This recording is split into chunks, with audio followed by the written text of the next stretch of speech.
ಸಾಂಸ್ಕೃತಿಕ ನಗರಿ ಮೈಸೂರಿನಲ್ಲಿ ದಸರಾ ಹಬ್ಬದ ಸಂಭ್ರಮ ಮನೆ ಮಾಡಿದೆ, ಕಳೆಗಟ್ಟಿದೆ. ಮೈಸೂರು ಅರಮನೆಯಲ್ಲಿ ದಸರಾ ಆಯುಧ ಪೂಜೆ ಸಂಭ್ರಮದಿಂದ ನಡೀತಾ ಇದೆ.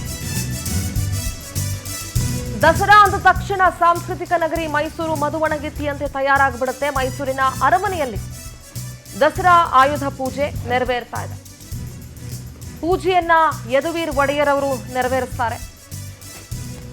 ಬೆಳಿಗ್ಗೆ 10:35ಕ್ಕೆ ಕಲ್ಯಾಣ ಮಂಟಪದಲ್ಲಿ ಆಯುಧ ಪೂಜೆ ಆರಂಭ ಆಗುತ್ತೆ. ಆಯುಧಗಳಿಗೆ ಪೂಜೆಯನ್ನ ಯದುವೀರ್ ನೆರವೇರಿಸ್ತಾರೆ.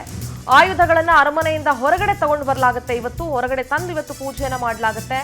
10ನೇ ಬಾರಿ ಪೂಜೆಯನ್ನ ನೆರವೇರಿಸ್ತಾ ಇದ್ದಾರೆ ಯದುವೀರ್. ಅರಮನೆಯಿಂದ ದೇವಸ್ಥಾನದತ್ತ ಆಯುಧಗಳನ್ನ ರವಾನೆ ಮಾಡಲಾಗ್ತಾ ಇದೆ. ಸಾರೋಟ್ ಇರಬಹುದು ಅಥವಾ ಕತ್ತಿ, ಗುರಾಣಿಗಳು ಅಥವಾ ಆ ಕಾಲದಲ್ಲಿ ಬಳಸ್ತಾ ಇದ್ದಂತಹ ಒಂದಷ್ಟು ಆಯುಧಗಳು, ಅದೆಲ್ಲ ಏನೇನಿತ್ತು ಅದೆಲ್ಲವನ್ನ ಕೂಡ ಇವತ್ತು ಅರಮನೆಯಿಂದ ಹೊರಗಡೆ ತೆಗೆದು ಕಲ್ಯಾಣ ಮಂಟಪದಲ್ಲಿಟ್ಟು ಪೂಜೆಯನ್ನ ಮಾಡಲಾಗುತ್ತೆ. ನೋಡಿ, ಅರಮನೆಯಿಂದ ಎಲ್ಲ ಆಯುಧಗಳು ಕೂಡ ಹೊರಗಡೆ ಹೋಗ್ತಾ ಇರುವಂತಹ ದೃಶ್ಯಗಳನ್ನ ನೀವು ಗಮನಿಸಬಹುದು. ಸಾಕಷ್ಟು ಆಯುಧಗಳಿದಾವೆ ಅರಮನೆಯಲ್ಲಿ. ಹಿಂದಿನ ಕಾಲದಲ್ಲಿ ಪರಂಪರೆಯಿಂದಲೂ ಇತಿಹಾಸದಿಂದಲೂ ರಾಜ ಮಹಾರಾಜರು ಬಳಸಿದಂತಹ ಕತ್ತಿ ಇರಬಹುದು, ಗುರಾಣಿಗಳಿರಬಹುದು, ಬೇರೆ ಬೇರೆ ಆಯುಧಗಳಿರ್ಬೋದು, ಸಾರೋಟ್ಗಳಿರ್ಬೋದು, ಪಲ್ಲಕ್ಕಿಗಳಿರಬಹುದು, ಎಲ್ಲವನ್ನ ಇಟ್ಟು ಇವತ್ತು ಪೂಜೆಯನ್ನ ನೆರವೇರಿಸಲಾಗುತ್ತೆ. ಬೆಳಿಗ್ಗೆ 10:35ಕ್ಕೆ ಕಲ್ಯಾಣ ಮಂಟಪದಲ್ಲಿ ಆಯುಧ ಪೂಜೆ ನೆರವೇರುತ್ತೆ. 10ನೇ ಸಲ ಇದು ಯದುವೀರ್ ಒಡೆಯರ್ ಅವರು ಪೂಜೆಯನ್ನ ನೆರವೇರಿಸ್ತಾ ಇರೋದು.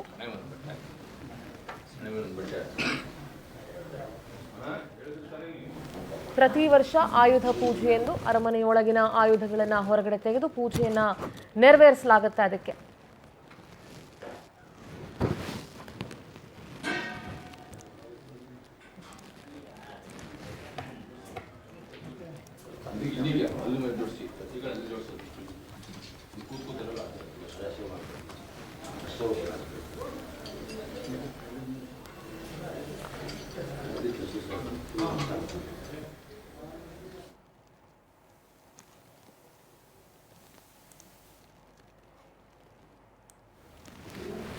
ಇಡೀ ಅರಮನೆಯಲ್ಲಿ ಆಯುಧ ಪೂಜೆ ಬಹಳ ವೈಭವದಿಂದ ನೆರವೇರುತ್ತೆ. ಪಾಂಡವರು ಶಸ್ತ್ರಾಸ್ತ್ರಗಳನ್ನ ಪೂಜೆ ಮಾಡದಂತ ಇತಿಹಾಸ ಇದೆ.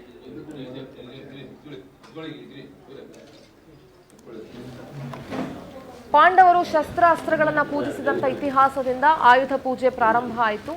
32 ಆಯುಧಗಳಿಗೆ ಪ್ರಮುಖವಾಗಿ ಅರಮನೆಯಲ್ಲಿ ಪೂಜೆಯನ್ನ ನೆರವೇರಿಸಲಾಗತ್ತೆ.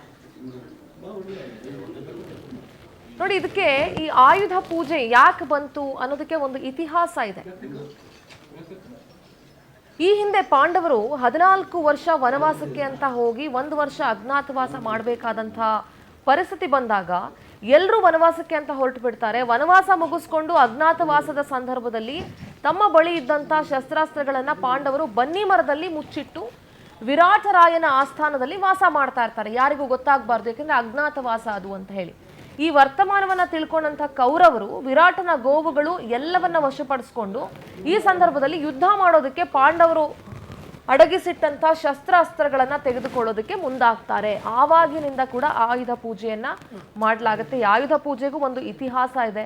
ಸುಮ್ಮನೆ ಆಯುಧ ಪೂಜೆಯನ್ನ ಮಾಡೋದಿಲ್ಲ. ಪ್ರಮುಖವಾಗಿ 32 ಆಯುಧಗಳಿಗೆ ಅರಮನೆಯಲ್ಲಿ ಪೂಜೆಯನ್ನ ನೆರವೇರಿಸಲಾಗುತ್ತೆ.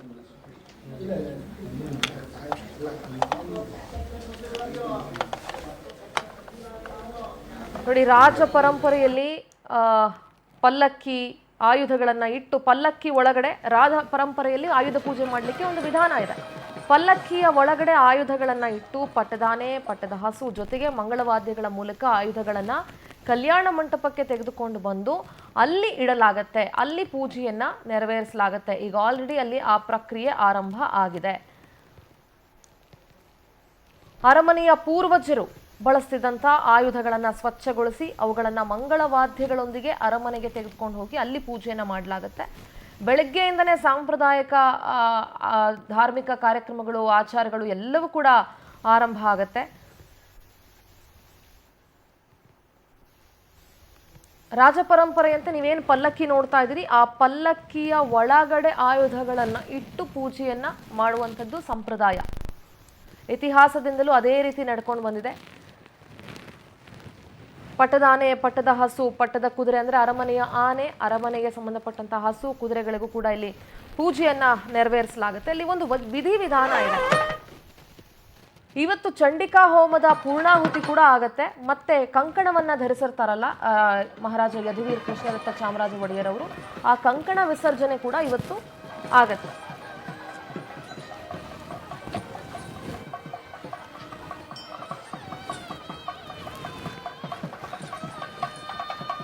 ಮೈಸೂರು ಅರಮನೆಯ ಮುಂಭಾಗದಿಂದ ನಮ್ಮ ಪ್ರತಿನಿಧಿ ವರ್ಷಿತಾ ನೇರ ಸಂಪರ್ಕದಲ್ಲಿ ಜಾಯ್ನ್ ಆಗ್ತಿದ್ದಾರೆ. ವರ್ಷಿತಾ, ದಸರಾ ಸಂಭ್ರಮದಲ್ಲಿ ನೀವು ಕೂಡ ಭಾಗಿಯಾಗಿದ್ದೀರಿ. ಇವತ್ತು ಅರಮನೆ ಮೈದಾನದಲ್ಲಿ ಅಥವಾ ಅರಮನೆ ಆವರಣದಲ್ಲಿ ಇವತ್ತು ಆಯುಧ ಪೂಜೆಯಲ್ಲಿ ನೀವು ಕೂಡ ಭಾಗಿಯಾಗಿದ್ದೀರಿ. ಯಾವ ರೀತಿ ಪೂಜೆ ಪುನಸ್ಕಾರಗಳು ನಡೀತಾ ಇದೆ ವರ್ಷಿತಾ ಅಲ್ಲಿ?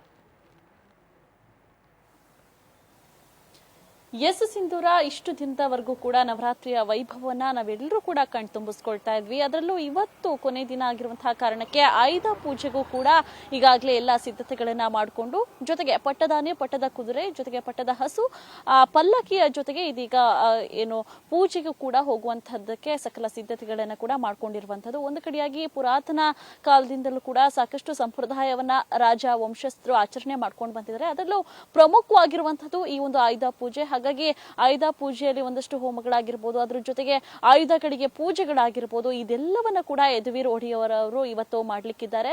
ಜೊತೆಗೆ ಏನು ಕಂಕಣವನ್ನ ಏನ್ ಕಟ್ಟಿದ್ರು ಆ ಕಂಕಣವನ್ನ ಕೂಡ ಇವತ್ತು ತೆಗೆಯುವಂತಹ ಪೂಜೆಗಳು ಕೂಡ ನೆರವೇರುತ್ತೆ. ಪ್ರಮುಖವಾಗಿ ನೋಡ್ತಾ ಹೋದ್ರೆ